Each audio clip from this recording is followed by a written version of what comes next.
Right. People of the internet. So Nasi, I'm excited. I'm excited too. You're excited. Exactly. I think it's high time. It's high time. I think this is the first time that we had like a proper sit down between both of us. Yes. Since we started knowing each other, probably back in way back. Way big. That is how many years? I think more than how many years? More than 4 years. More than 4 years. And I asked myself the other day, like, I never had like a proper picture with Kunda Chitima, and yet I've known him for years. Yeah, but that's the thing. That's what I've heard. That's what men are like. Yes, that's what men do. We don't do those things like we're like this. And I was waiting for this day that we really sit down and talk about content creation. Yes. Because for me, content creation changed my life, and you're one of the people that introduced the content creation to me way back.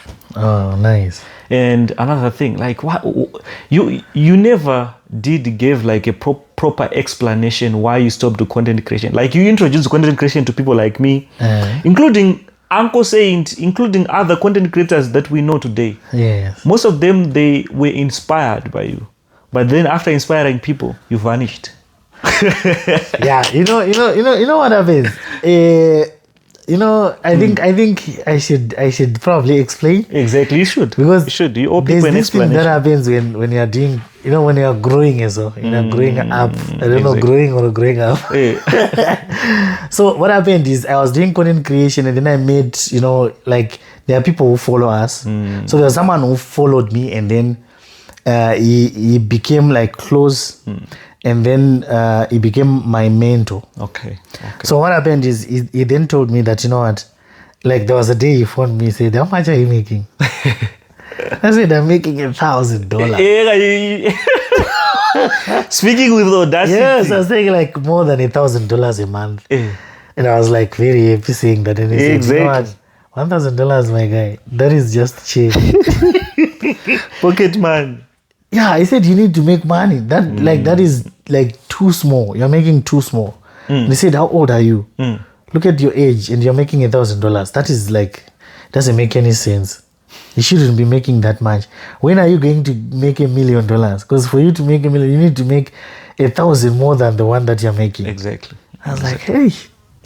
So I said, so what should I do? Then he said, you need to start doing a business. A proper business. Because at that time, I think he thought that content creation is not going to be going anywhere. So as for me, I knew about content creation. I loved content creation. But then you knew the potential. Yeah, the potential and everything. And I was actually making like good money. Because I actually bought my first car. By then, no one was doing content creation, like the making money. Yeah. You understand? Nowadays people actually show each other, like, I make $5,000 a month and all that stuff. Yeah. But you know what?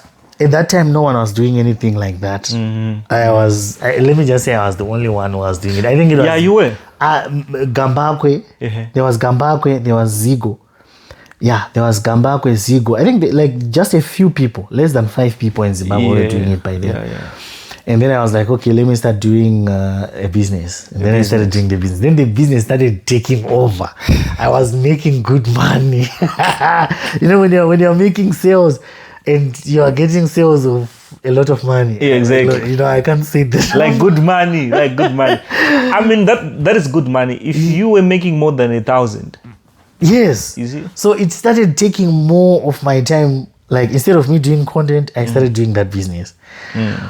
But just a few years, or maybe the same months. How many years? It was, I think, around 2 or 3 years, right? Two. I'll say 2. Yeah, I went out for a few years. So something happened. These businesses.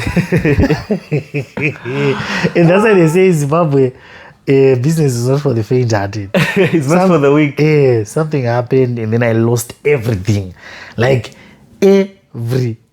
Everything, including even the cars that I had bought, even like the properties that I had got, all of them, they like, just like that. Vanished. Yes. So I lost. It was a business.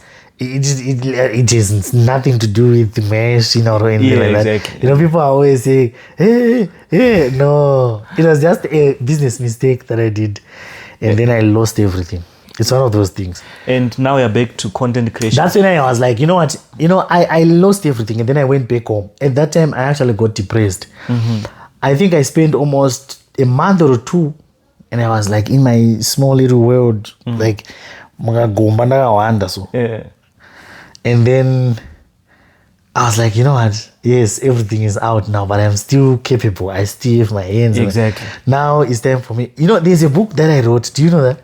You wrote a book? I've got a book. I'm supposed to like publish that. I have a book. It's finished. I would love to read. I'd love to read. Yes, and that book, the title, I'm still trying to work on the title, but it has got something to do with starting a business with no capital. With zero capital, zero financial capital. Because, you know, you taught us. Is content creation one of the things that you wrote in the book where you can start? Yes, I talked about it. So I was like, you know what? I wrote a book. I need to start using this. Yes. And then I started doing it. I was like, you know, what is it that I can do? Because in that book, I was saying for you to make money without putting like financial capital, you just need to learn a skill and then you monetize the skill. You understand? Wow. So I was like, you know what is the skill that I'm good at? Okay, I'm good at content creation. So you were learning from the book that you wrote? Yes, from the book that I wrote. That's exactly what I did. And then I started I started from exactly like the steps that I was writing in that book. Learn a skill, monetize it. Using social media, of course. So that's when I started creating videos. And then this time now, I was like, after this failure in business, I had to think of what I should do. And because, this content creation, I had to strategize. Exactly. Because I realized something. When I was doing content before I left, I was doing social commentary. Exactly. So I was starting social commentary. I was like, you know what? Social commentary is like, it's difficult to make money doing social commentary because what do you call it? CPM. Yeah, very low. CPM. Yes, RPM, CPM, very low. Exactly. And also you need to be on your toes every time. It's not green content. It's not green content. It loses value. Yes. So if I do a video today, if let's say video is given a car by say week tomorrow, if I say video has been given a car by saying, people will be like, come on, we know it. We know it. It happened yesterday. So that's when I was like, you know what? This content, I have to be like hands-on every time. Yeah. And that hurts. Yeah. And as for me, I don't like working too hard. You want to work smart. You know what? Content creation gives us the freedom. Exactly. Flexibility. Yes. I can decide right now that, you know what? Now I just want to watch this series. Exactly. Let me just watch at any given time. At any given I can say now I'm tired. I need to sleep. I can sleep. You understand? Or I can just go and see my mom in Murewade and then I chill. So that's one thing that I love. But if you are doing social commentary, you won't have that freedom. Exactly. You won't. You have to be constantly on social media getting to know what is happening. So that's when I was like, you know what? As for me, I actually don't like, personally, I don't like those drama things that happen on social media. I was following those days because it was work. I was doing it because it was work. But then I was like, you know what? Now I don't need to do that. What should I do? That's when I was like, I need to start doing green content, evergreen content. Exactly. So evergreen content, this is the content that when someone watches it, even if it is written 10 months ago, you can still watch.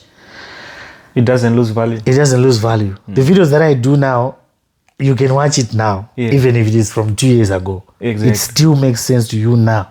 Yeah, I've noticed another thing, that the kind of content that we're creating right now, you could see that even if you go where it says share, like a lot of people are sharing your video, recommending your video to other people so that they can learn. Yes. So that is green content, the power of green content. That's the power of doing this. So that's also, what it has also helped me with is I've actually managed to, sometimes I don't do a lot of work. I remember in November and December and January, I think I did less than 10 videos. 3 months, my guy. Exactly. But I still make 4 figures. You see, like that's the best thing of green content. Yes. Green content is now more about quality. the quality. You invest much time even in editing, paying attention to every detail so that everything comes out good. Yes. I was talking to someone, they were asking me, how long do you take to edit a video? I was like, sometimes I take a month to edit one video. I was like, what? I said, yeah, I have to do it because you know what? It's like art to me. Yeah. You know, you enjoy. You're crafting a story. Exactly. And you know exactly how you want the viewers to feel when you're working on the video and all that stuff. Exactly. So it's been very, very interesting. So I started doing evergreen content, and evergreen content has been super amazing for me. And it's, you know, for me, I would say you're one of the people that I'm grateful for, because back then you were hot property. You were one of the people who were doing it right. Even people like my Titi, you know, for you to say something and then they come out answering you or responding you, it means you are up there. You see. So for me, I would say you were one of the best content creators back then, and you still are today. Because what surprised me today is that other people, they look at your numbers, and they look at numbers like me, Uncle Shane, and other content creators who have 100,000. People say, Kunta is there. I was like, you guys, you have no idea. Even behind the scenes, we go to him and late because they don't know the past. Yeah. They don't know where like came from. You are the godfather of content creation here in Zimbabwe. Like a lot of people. I mean, what surprised me is that a lot of content creators today, they don't usually sit down and say, YouTube pays, Facebook pays. These are the only two platforms that can really pay you very well in Zimbabwe. Yes. So when a TikToker blows up, they say, oh wow, that's the big deal. But they don't know that behind the scene, there's someone who has like even 10,000 subscribers and they're making like 2K a month. So that's the thing now. You know, that's the beauty of YouTube now. Exactly. That's why I love YouTube. Exactly. You know, I've got my students. I teach them social media, especially YouTube. As for me, when they come, they say, I want to do Facebook. They're like, no, you're okay, you can do Facebook. But what I want you to focus on, YouTube. Then you take that content and then you send it to Facebook. After you same content, the same content. So if once you start creating content specifically for YouTube, you are now a content creator. You understand? Exactly. You are now a real content creator. Exactly. All these other things, do whatever you want to do, say whatever you want to say, but to me, you are not a content creator. People don't understand. Because YouTube is very specific. Even the celebrities that you see here in Zimbabwe, most of them, they are afraid of posting on YouTube. Yes. Because YouTube doesn't play around. YouTube is for content creators. Not like, you know, all those ones there. You have to be creative. You have to be a content creator, a real content creator. You understand? You can't just wake up and say, if you think you are a very good content creator, come to we are on YouTube. Create a 10-minute video on YouTube. Exactly. Because there's some good that's not content. You're not creating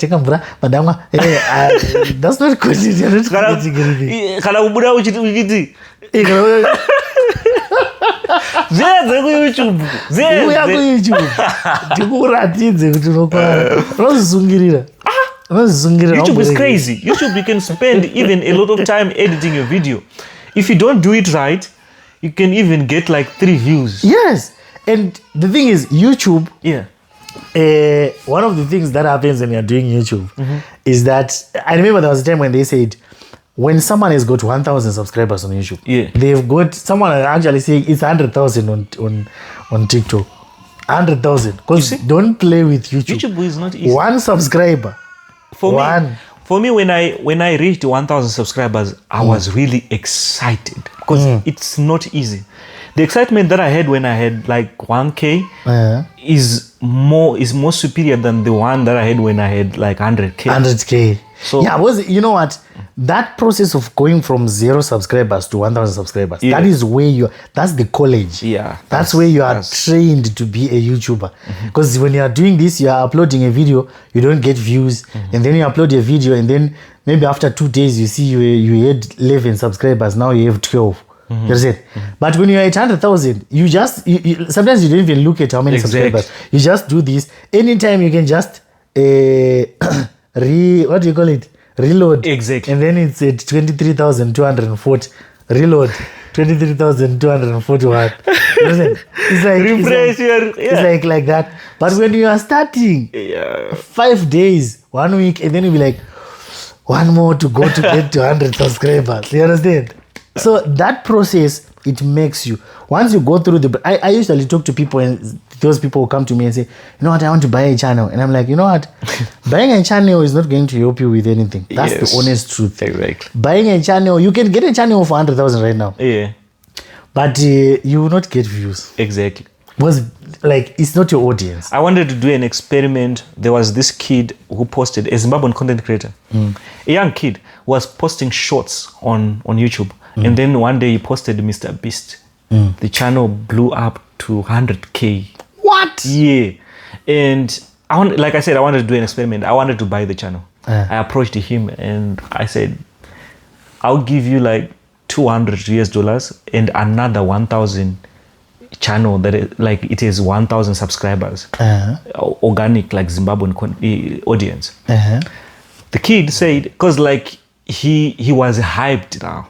He thought he's now he thought he was now a content creator. Like, what he did, he just took a clip of Mr. Beast, a short where he was celebrating a milestone. Okay. And then it blew up. Okay. And then I approached him like, this is my deal. Because I wanted to take that channel and then start creating working on it. Posting like Mr. Beast content, because I know what blew that channel up. Yes. So I needed to create content for that audience. That kind of an audience, yes. The kid said, no. At first he said, talk to my manager, my brother. Yeah. And that was one of the days that he posted with his plaque, that plaque thing. Oh, the plaque came. Exactly. And he talked to my manager. And I said, you know what? I think I'm not going to do that. I'm just going to hold back. Last year, he reached back. He said, Nkoma, I'm selling my channel for $90. And I said, nah, I'm not going to do that. Because what he was now posting on that, he was posting his own content now.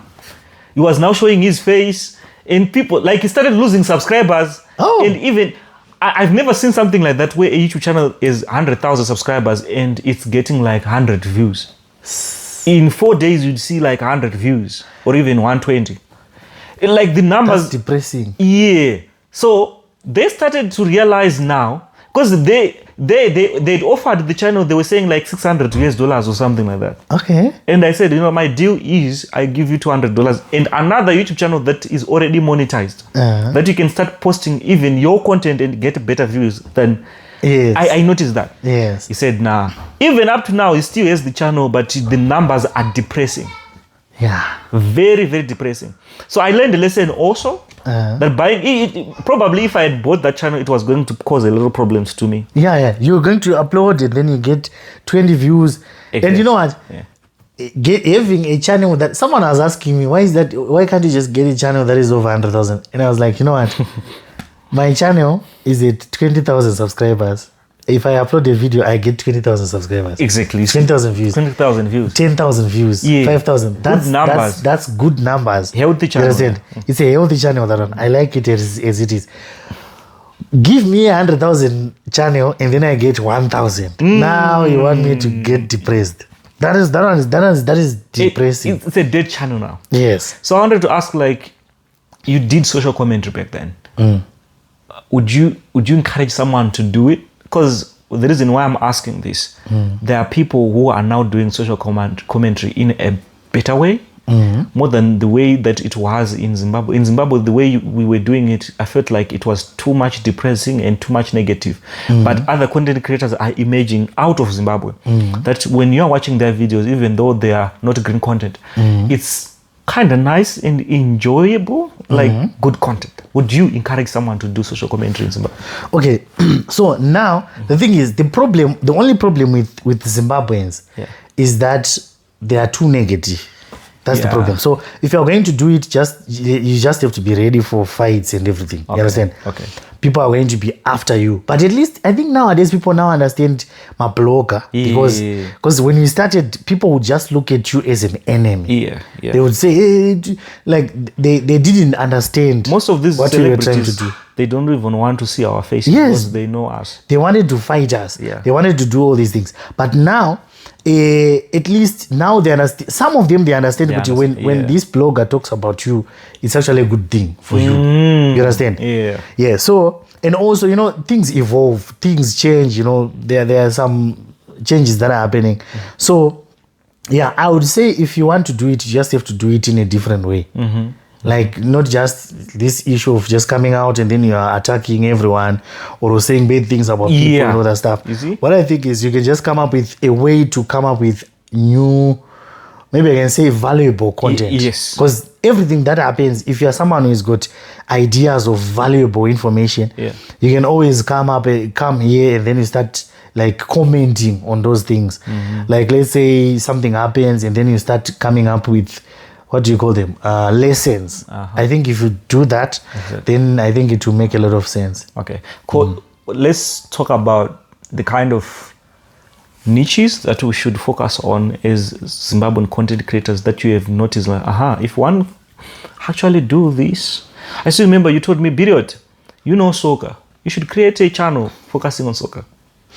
My friend, if only, I always say this and I will say it. If only I was good at watching. The only thing is I can't watch soccer. But if only I still hate the software. Because, there was time I used to watch. But then, life happened. Now I can't. You no longer have the patience. You understand? But if only watching, you can even have a podcast for Bora. Yeah. Imagine right now we are talking about Lionel Messi. What do you think? I think Lionel Messi. No, Lionel Messi is going to do this. Mbappe. All these young ones who are coming up. Yes, and all these, what do you call these ones? The transfers. Yes, especially right now, we are in January. Yes. There's a transfer. Yes, so you say, I have heard this one is going. Do you think he's going to be playing? No, I don't think he's going to be because of that. You understand? So that is just content. It's just an issue of just sitting and talking. I think I'm talking football. I'm gonna create a YouTube channel on that one. Yes, do it. If only we could do it. But the only thing is, you barely understand football. I don't know. I don't know. But business. I think for business. Yeah, business. I used to follow these drama things of Zimbabwean, with your mining, I used to follow it because I hate to do it. I think that's what I need to do. I will have to sit down and start watching Bora.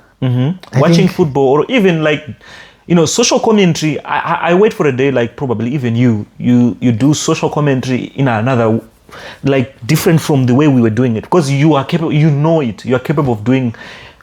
I've seen there's this guy who is doing social commentary. I don't know. He's from here, Africa. He's doing it differently. Like he's talking about different situations which are happening in every different country, in every country in Africa. Not specifically focusing on one country. Okay. Because I feel like if you're focusing on one country, because you are now capable of doing international content. Yeah. Unlike someone who is starting from scratch. Because that guy is doing international. He's talking about Nigeria today. He's talking about Ghana tomorrow, and the feedback that he's getting is.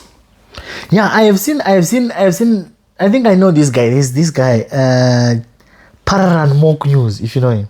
No, I've seen the channel that I've seen so far is that guy who has like the name of his channel and then there's English in front. It seems like he has other YouTube channels. Yeah. I think I saw know the guy. He's got a French one, right? Yeah, exactly. You're right. Yeah. You see how he's doing social commentary, but you see how he does it? That one is a good one. Exactly. He's very good. Easy. He has like the same setup that you have right now, like the way you're sitting right now. Okay. He has like this mic, the kind of mic, and you'll be talking. This guy can talk like you. You have a huge advantage, good communication skills. Yeah, because the thing is all about just sitting and you'll be like, you know what, this. And then you say what you want to say. It's interesting. Nowadays there's what you call, I think I would say emergence. Not emergency, but like imagine. Oh, okay. Yeah, I understand. There are a lot of, because content, due to the fact that there is a lot of AI content nowadays. Yeah. A time is coming. Some people are teaching each other, go and do AI content. Do AI content. I don't know. I can't say anything about that. But the thing is, human beings, we want human beings. You understand? Yeah, you see? You understand? So, and to some people, I am one of those people. When I see an AI video, I know it. It doesn't matter how you do it. If I see an AI generated, there's no humanity in it. You understand? Exactly. So as for me, I actually prefer watching human beings, especially having conversations. Conversation like this.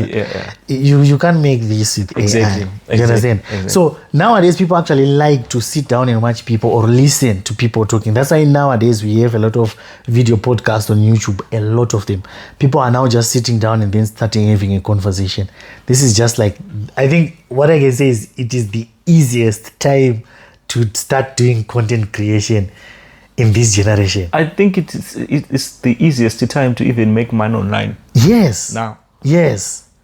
What do you think about Zimbabwean podcast? Like, do you think that we can do more? Because the reason why I'm asking, every podcast that I've seen so far in Zimbabwe, it's very limited. Like, it's not international content. I feel like Zimbabweans are limiting themselves in terms of creating content.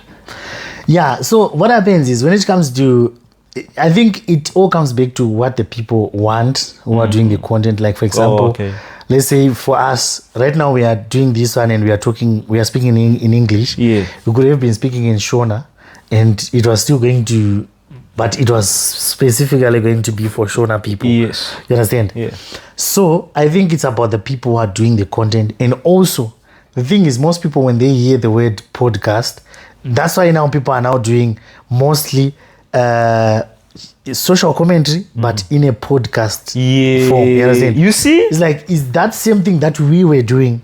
Ola is doing that. Yeah? DJ Ola is doing Yes. It's those things that we've always been doing. And then they started doing, okay, now we're talking about this. Yesterday, this one did this. And then we are talking.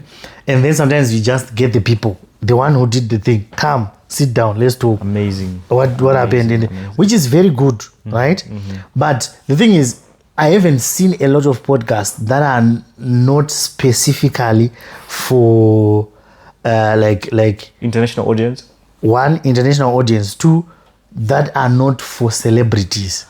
Oh. So it's like when I want to do a podcast, I have to have someone who is already famous. Known. You understand? If my podcast is not you understand? Yeah. Have you ever seen this channel, Dad of a CEO? Yeah, there's that guy. He doesn't invite celebrities at all. Yes.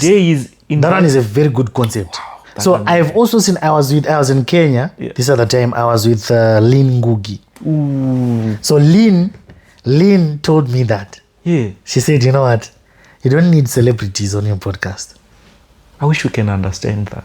Do you know there's this guy. There's this guy. Do you know Think Media? Yes. There's a guy who left Think Media. Oh.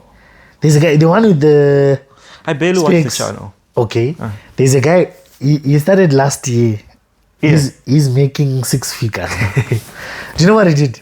He's the one who was telling me that, you know what? You need to do podcast. Whatever you do in 2025, you must have a podcast. Sit down, have a conversation about anything. Sit down, have a conversation. That's the interesting part about podcast, about content creation. You just have to have good communication skills. And that's it. Yes. And you know what it does? Yeah. I realized something. I was actually because there was a time I was trying to really understand what is this guy doing. Sometimes he brings people, business people, and then he has communications with him. And then there are times that I was watching this other one that he did recently. And I realized this guy, he didn't have anyone to interview, right? So what did he do? Instead of of course, he could have just been sitting and talking like this to the camera. Yeah. Then he realized, no, I want a conversation. And then he has got this young man that he is with every time now. When he doesn't have someone to interview, he's just sitting there. Oh, crazy idea. So he's just talking. And then he's like, so do you know this? And this guy is like, oh, okay. Yeah. Oh, you see, like, that's the thing. Because during this conversation, I wanted to ask you something that has been bothering. I was thinking about it. Like, the same concept that you're saying. Yeah. Like, I wanted to ask Kundai, like, what does he think about this? Like, for example, we are looking at China right now. I want to hear your own opinion. China, COVID came out of China. And it spread all over the world. And right now, we are in 2025. And people are looking at China as if nothing happened. Right now, the reason why I'm saying this, like, people are saying there is a new disease, new virus that just came out of China, and it's spreading bit by bit. So people are acting as if nothing happened even before. Like, people just keep on loving China. But I was asking myself, like, if this COVID-19 had came out of Africa, of any African country, were we going to treat the country the same way that we're treating China right now, or there was going to be stigma, like, because did this even to the by world? now, maybe even the people from that country, maybe they have been, maybe exactly. You see, yeah, like crazy the way people look at